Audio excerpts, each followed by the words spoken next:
kes Pärnu filmifestivali siis organiseeris ja ta oli ka sihuke tugev aktivist tegelikult, et Axella üldse saaks Eestisse kolitud olla ja mina olen töötanud siis 15 aastat Pärnu filmifestivali programmi juhina, otsinud filme sinna nii ja naa, kuna kõik on sihuke väike ringkond ja väike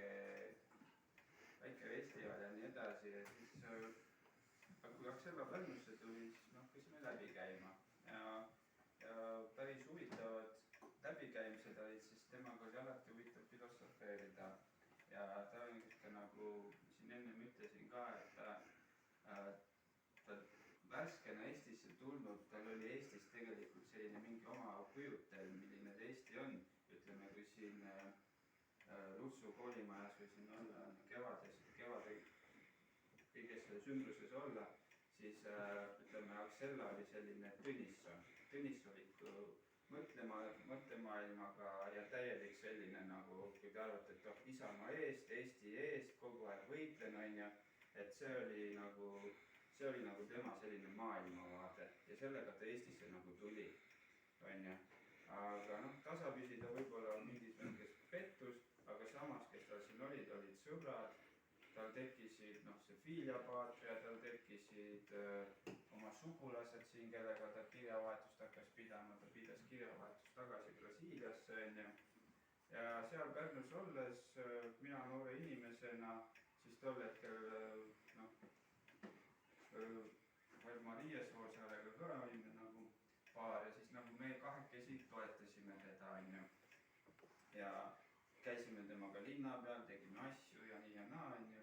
Ja siis tal lapsi ei olnud ja siis ta võib-olla isegi võttis meid kui nagu selliseid väikseid noori, keda ta saab õpetada, on ju, ja sõnu peale lugeda, et vaata ära seda tee, on ju. Et alati, ära väiksest asjast üli tee, et suured asjad lahendab elu ise ära, oli tema kogu aeg see, et pole vaja nagu probleeme teha igasugustest sellistest asjadest. Ja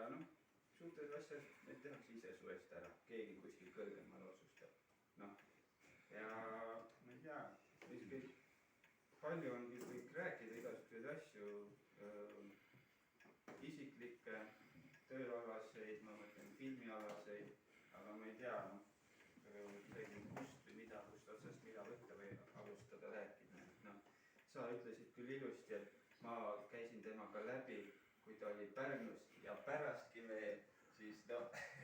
siis see ongi see, et pärastki veel oli see, et kui Axella ära suri jaanuari tolme ajal 2005, siis me tuvastasime ta ja siis mina olin see, kes põhimõtteliselt seljakotiga, urn seljakotis Brasiiliasse vendas ja tema matused siis organiseeris Saaloneemsa kalmistul. Et see oli ka